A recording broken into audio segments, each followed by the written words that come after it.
everybody. Welcome to episode 23 of the Stop and Give Me 20 podcast. 20 minutes with some of the world's top fitness professionals. I'm your host, Anthony Randy. You can check out the show notes at stop20podcast.com. That's stop20podcast.com.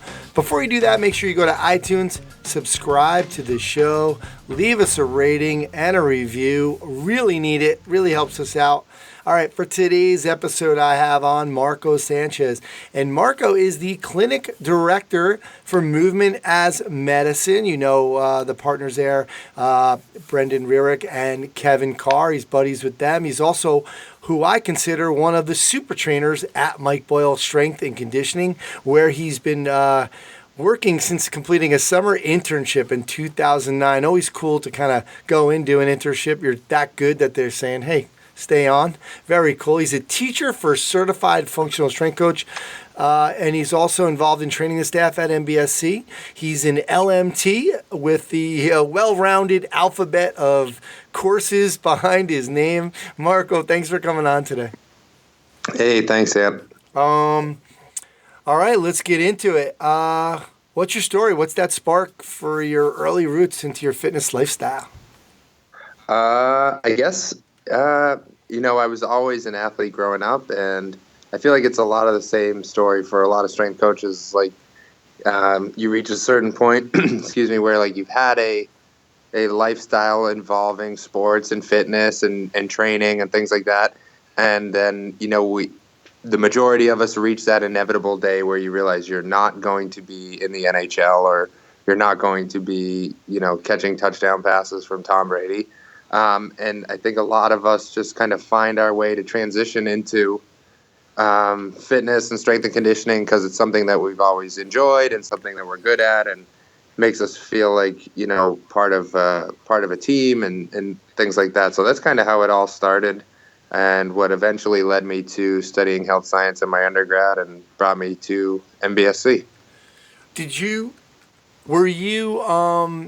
How old were you when you kind of started lifting, and was it for kind of performance? Because like you said, you played a bunch of sports, but was it like a lot of times, like we've heard from other people, it was kind of, I just kind of got in, went with my dad to the gym, and then I started doing bicep curls and whatever. So what was the workout experience like when you were younger?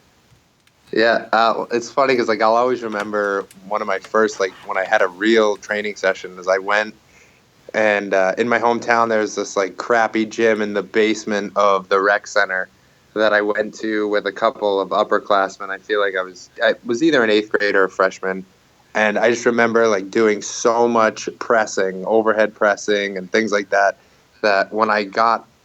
when I woke up the next morning and wanted to wash my hair, and I couldn't even lift my arms over my head to put shampoo in my hair. And that's kind of I remember that sort of being oh, is this what training is like all the time? Am I going to be this miserable all the time? And then obviously you realize that you adapt. And but that's kind of how it all started. Just me and some, kind of following the older guys around, trying to be cool and noticing that they were all lifting weights and in the off season and things like that. And so it kind of just snowballed from there. It's I tell you, that's one good thing about peer pressure, because I kind of have a similar story in college lifting, and I couldn't move my arms, and I was like, oh, there's no way but then everybody's like, come on, man, you got to do it. So you kind of kept going and you kind of worked it out. No pun intended, so unbelievable. It's a good thing. That's where peer pressure can be good. Yeah, it doesn't always have to be negative. There you go. Marco, who was that person growing up? Who's the superhero for you who influenced you the most to kind of become who you are? It's funny because I wasn't that into the idea of being into fitness, but since I was a young kid I always was drawn to Superman. I think I was Superman 3 Halloweens in a row, and my mom made me this costume where she stuffed the arms and the legs full of cotton and made me all jacked. And I used to run around in this Superman outfit, flexing my biceps at everybody and stuff like that. So I would have to say it's probably Superman, because I wanted to be really fast more than I even thought about being strong, because I wanted to be really fast, and he obviously could do all of that. So Interesting. A real superhero is your superhero. I love it. What about now? Who do you kind of look up to now is doing some great things and that you kind of feel like you're trying to emulate? Now, I mean, a real person, and people are going to be like, "Oh, it's so cliche. He's from New England." But I gotta say, like, even as an adult, I really look up to Tom Brady, and it's not just because like he's awesome and when the Patriots are a great organization, they win all the time, but like it's because of everything you hear from his teammates and his coaches, like talking about his work ethic and his drive and his focus, and like a guy who prioritizes his self-care and is really seems to just really have all of his ducks in a row and his priorities straightened out, like goes to sleep early, studies film hard, shows up early, stays late, puts in the reps, does all the little extra things really, really well. And like Mike always says, like attention to detail is the sort of thing that will lead to greatness and success. And I think that that's something that he really does a good job of. And I'm fortunate to be in New England and get to sort of see that maybe more than other people across the country see that. What I think is interesting about him too is, it's and not that it's easy to do all that you were just talking about in your 20s or maybe early 30s while you're trying to get that last big contract, but from what I hear, I actually just heard this in October from Tom House, who is one of his trainers. They're trying to get him to play to like 45, and they think they can do it. And the guy is like, there's no reason for this guy to even have to play now. He could leave now after this year. I mean, we all probably think he's going to win in a couple of weeks. I know you do. But he's going to win another Super Bowl, considered the greatest of all time. And he's got the model wife and the great family. He could just walk out into the sunset as a winner after this year, and like nobody would ever say anything. So I think it's a credit to him to kind of keep wanting to keep going and pursuing that excellence. Right. Yeah, his teammates say like the greatest thing they see about him, especially because this Patriots team is a lot of different players than ones in the past, and he's they all say he's acting like this is the first time he's ever done this stuff. Like that's how focused he is, that's how tuned in he's in. That he doesn't care about the previous four, and that's sort of like how I feel about training every session or treating or teaching a course or whatever. Like I want it to be the best version of whatever is being presented that I've ever done. I want every single time to be better than the last. So I kind of really look up to him in that respect.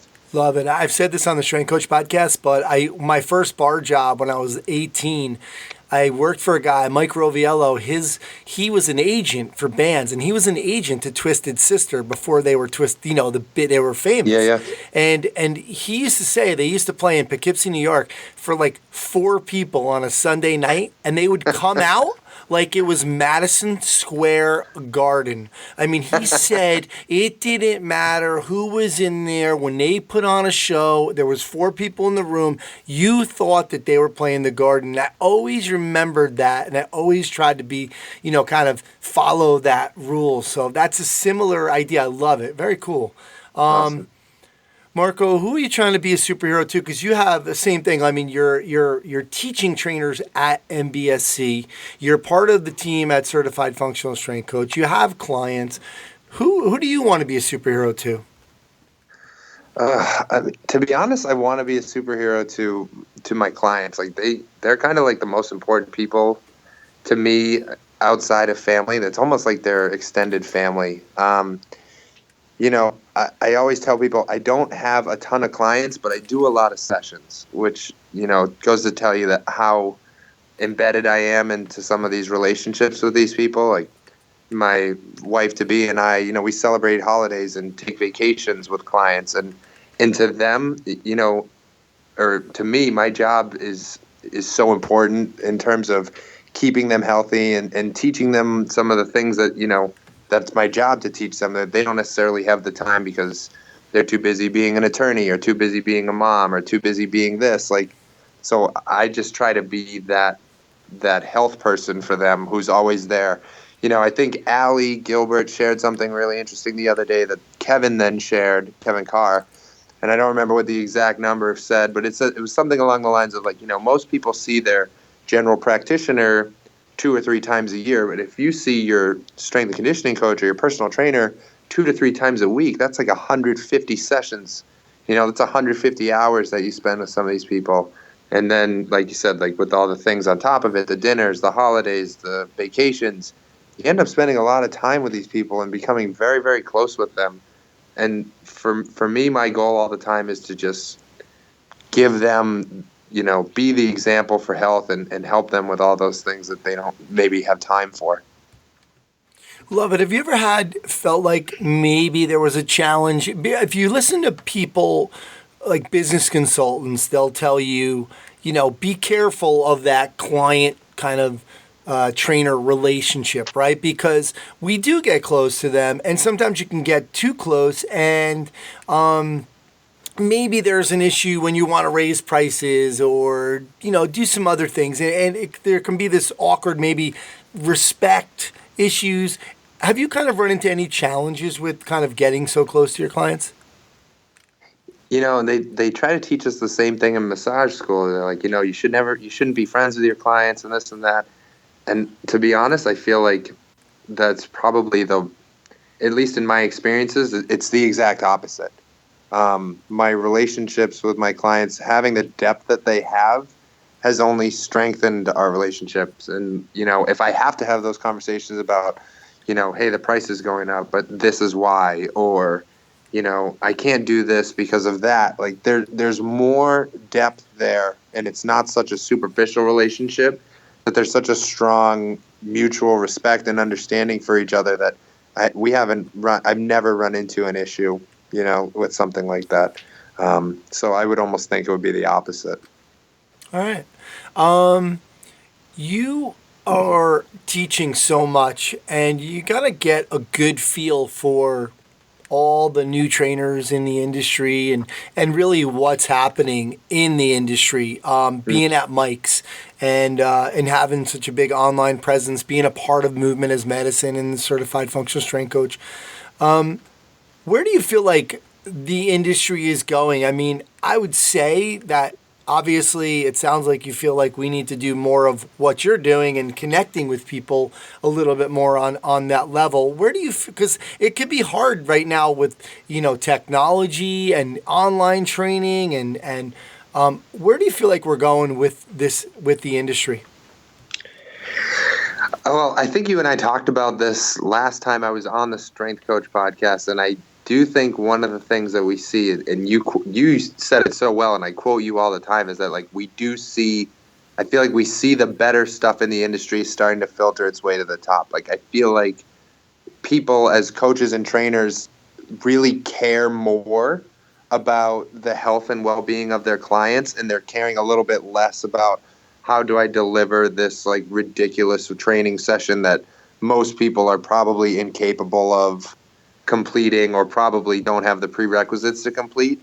So I feel like there's less like how can I kick somebody's ass, and there's actually a lot more people who are interested in really educating themselves and providing good health and wellness for their clients.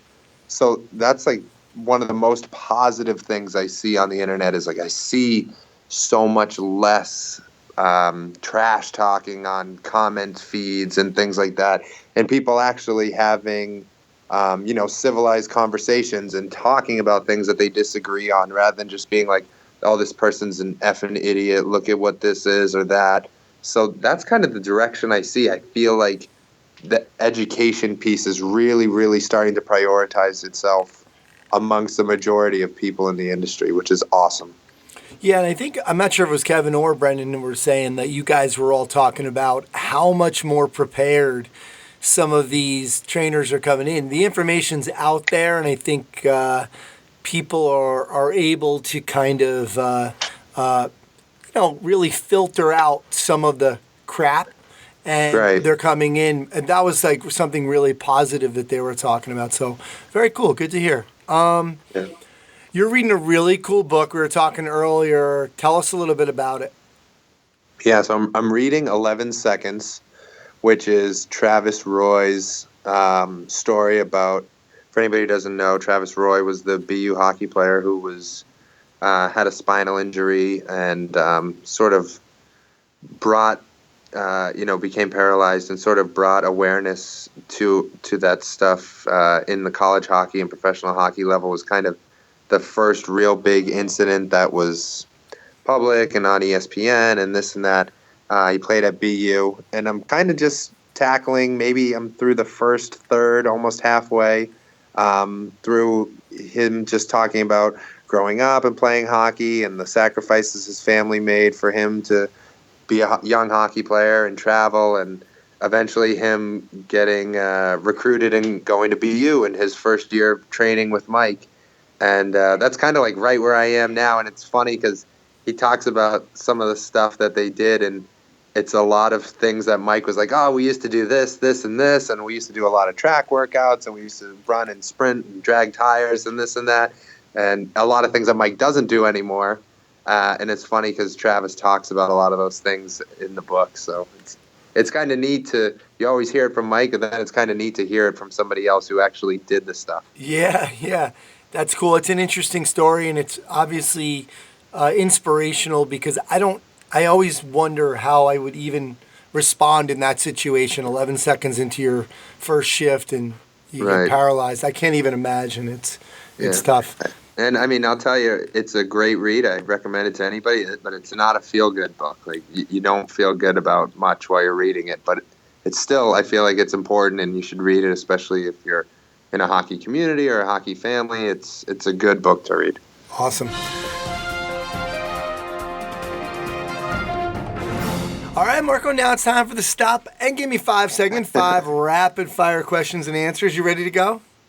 Yeah, I'm ready to go. All right, let's start out with one thing about you, because you're on social media. You're kind of an open book. I know a lot about you, but one thing that people might not know about you.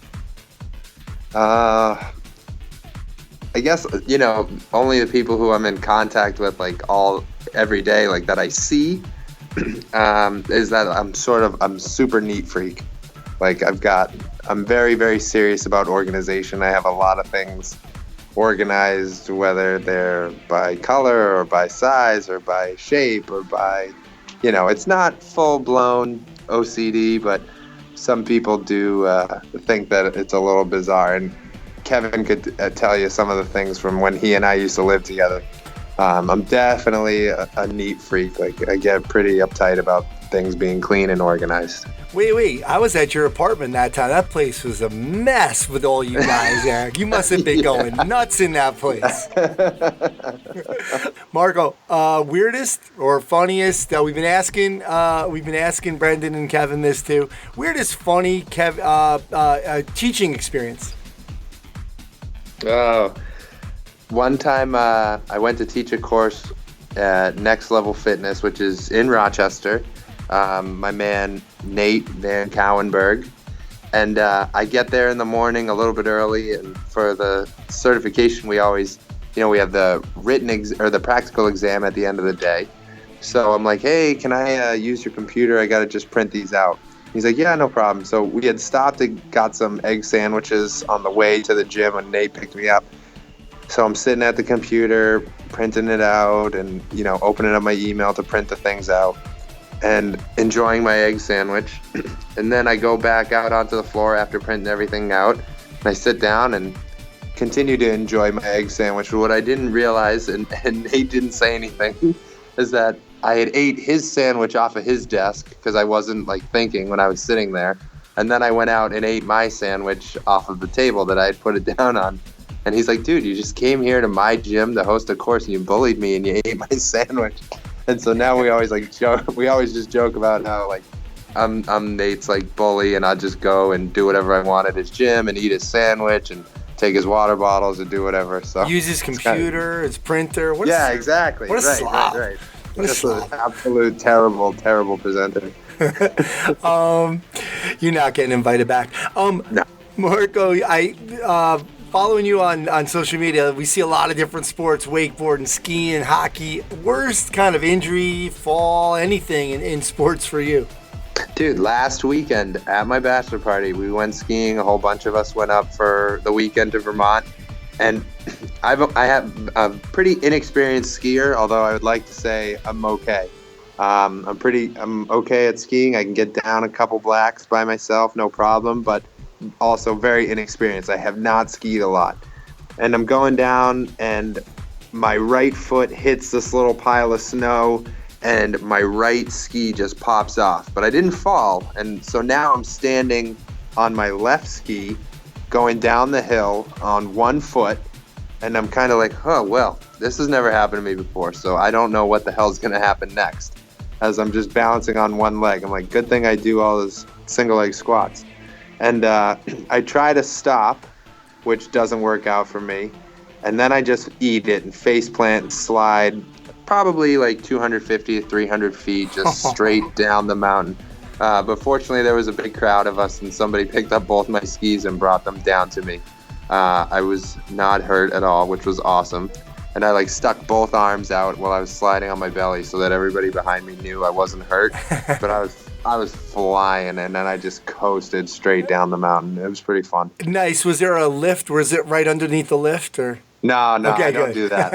I'm like way too embarrassed to have a yard sale under a lift. No way.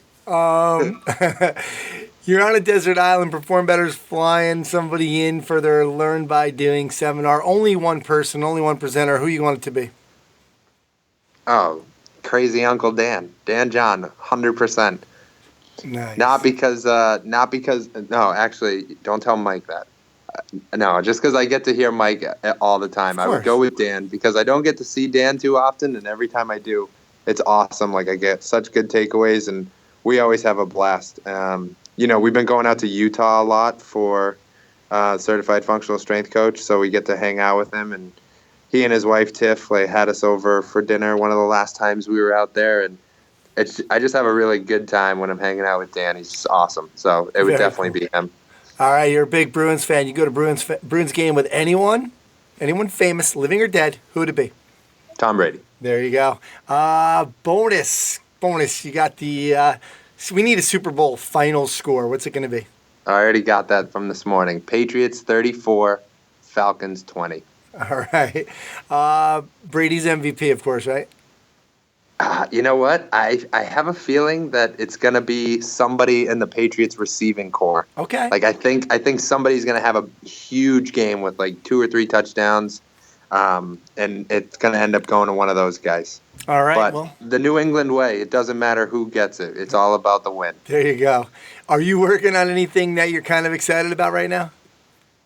Yeah, we're working on some new things. We actually, Movement is Medicine, we partnered up with exercise.com, and we're kind of building our online library for not just sharing online, sort of movement interventions, and I don't like using the word corrective, but correctives, and also just online programming, things like that. So that's sort of a project that we're working on and sort of building a client base online through that, and that's something that I'm kind of excited about. All right, last 30 seconds. Letter to your younger self, what would it be? Oh, if I had to write a letter to my younger self, I would have definitely told myself to study harder for sure, because I was kind of I wasn't a goofball, but I definitely didn't put in the work into studying that I wish I had or that I should have. I would have definitely told myself to spend more time with my family when I was in high school. I definitely wanted to, be a social butterfly and run around and hang out with friends all the time. While that's important, I definitely would have spent more time with my family. And I probably would have told myself to study abroad at some point in college, because that's something now, I love to travel, and I travel all the time, but it would have been really cool to embed myself into another culture for an extended period of time. Very cool. Love it. Good stuff. Well, you guys are doing some amazing stuff. I've been saying that to Kevin and Brendan, and just with everything you're doing, Movement is Medicine, Certified Functional Strength Coach, MBSC, you're affecting so many people because of all the trainers that you guys train, and we really appreciate you out here. So, Marco, thanks for coming on today. Awesome, man. Thanks for having me. This was super fun. All right, well, that's going to do it for episode 23 of the Stop and Give Me 20 podcast. Thanks again to Marco Sanchez. Make sure to check out all the links to all his stuff at Stop 20podcast.com. Don't forget, subscribe to the show, leave us a review and a rating. It's really going to help us out. My name's Anthony Rana. Thanks so much for stopping by.